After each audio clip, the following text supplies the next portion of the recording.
Chorining qobiliyati. Yoz fasli endigina boshlangan. Chori o'zining uyi oldidagi bog'da ishlayotgan edi. U yo'lda to'p tepib ketayotgan do'sti Davronni ko'rib qoldi. Davron to'xtab unga qo'l silkitdi.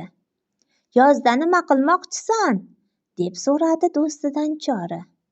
"Bizning futbol jamoamiz katta turnirga tayyorlanmoqda. O'ylashimcha, bu yil g'olib bo'lamiz", deb javob berdi Davron. "Voy, bu juda zo'r-ku", dedi xursand bo'lib Chori. Ular gaplashib bo'lganlaridan so'ng Davron yana yugurib ketdi. Chori esa urug'larni ekishda davom etdi. "Futbol jamoasida bo'lganimda edi", deya o'ylab qoldi u. "Men ham tayyorgarlikni boshlashim kerak". Chori keyingi haftada maydonga bordi. U futbol jamoasidagi bolalarni tanir edi. Chori ularga qo'shilib maydonda o'ynadi. Biroq yaxshi natija bo'lmadi. Uning oyoqlari chalishib ketdi va raqib jamoasi uchun gol urib qo'ydi.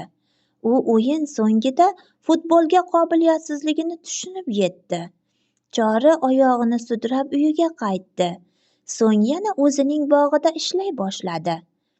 Bir kuni u ko'chada Jamilani uchratib qoldi va "Salom Jamila", dedi. "Yoz fasli uchun sening qanday rejalaring bor?" Jamila: "Men ko'p qo'shiq kuylayapman.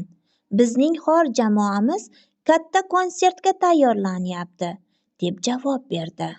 Bu xabarni eshitgan Chori xo'rsindi. U buni qiziqarli deb o'ylardi. "Kuylashni bilganimda edi",